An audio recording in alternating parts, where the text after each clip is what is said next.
When I emerged from the source, the loom had shifted. Threads of memory that had once whispered and trembled now sang with clarity, pulsing in precise patterns that I could feel under my skin.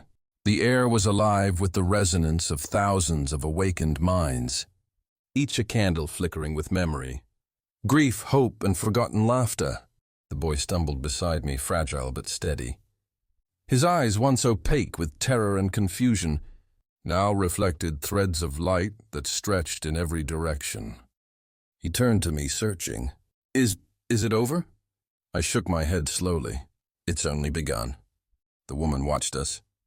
Her gaze flicked to the loom's central spiral, where names had begun to glow, millions of them, interwoven in patterns that shifted like living constellations. Some were familiar, some were not. Some merged and dissolved. The loom was no longer just a record. It was awake, a collective heartbeat of remembering. And then we felt it, a ripple. Not from the source, not from us, but from beyond the chamber. Dreamers across the dreaming were awakening. Slowly at first, a woman in a glass city blinked mid-conversation, murmuring, "This isn't my body," before vanishing into wind. In a desert of music and sand, a child stopped playing, crying for something she had never possessed, yet had always lost. Across the dream world, reality quivered. Memory surged. The loom responded immediately. Threads adjusted, flaring and recoiling, weaving space for the newly remembering. The pulse intensified, not violent but insistent. The world of dreams had grown fluid, alive in a way it had never been while we slept. I turned to the boy.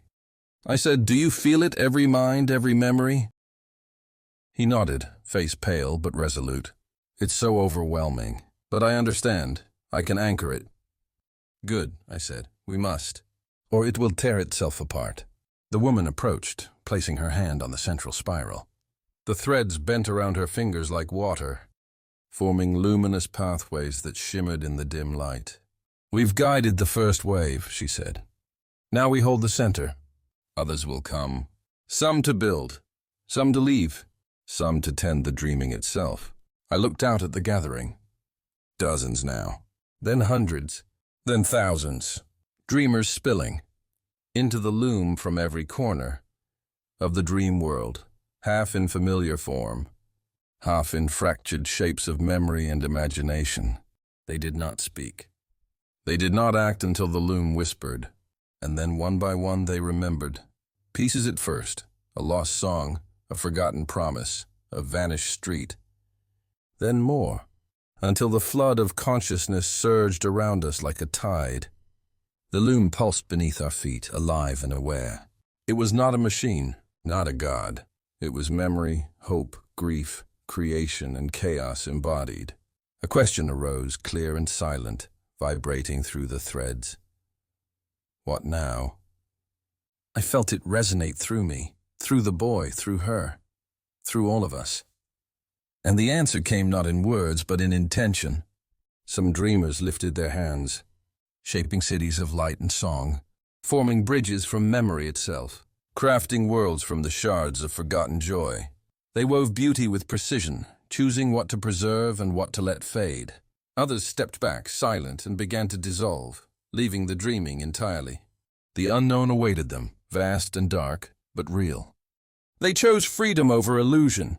A few lingered at the edges, watching, waiting, emerging as silent weavers, tenders of the dreaming. They would not choose, not yet, but they would remain, guardians of possibility, shaping, mending, guiding, should the loom ever falter again. I turned to the woman. "What will you do?" She hesitated, then smiled faintly, eyes reflecting threads of memory that danced between us. "I will stay," she said softly. "I will tend the loom, watch over it, guide what can't guide itself." "And you?" she asked, looking at me. I turned toward the spiral of light, the gathered souls, the endless threads of memory intertwining like living constellations. "I will walk between," I said. "I will remember both the dreaming and the waking world. I will be the bridge, because that is what we were made for, to carry the memory, to hold the choice, to walk both sides without losing either. The loom pulsed in response, soft and sure, as if acknowledging a promise. Around us, dreamers continued to awaken, integrate, and choose. The source, distant yet resonant, pulsed once, like a bell struck in the infinite dark. Not warning, not command, invitation. And somewhere far beyond even the source, in the deep silence of the dream world, a single pod blinked open. A sleeper stirred beneath stars that no longer belonged to Earth. For the first time in ages, they did not feel alone. The dreaming had become alive, and we had become its memory.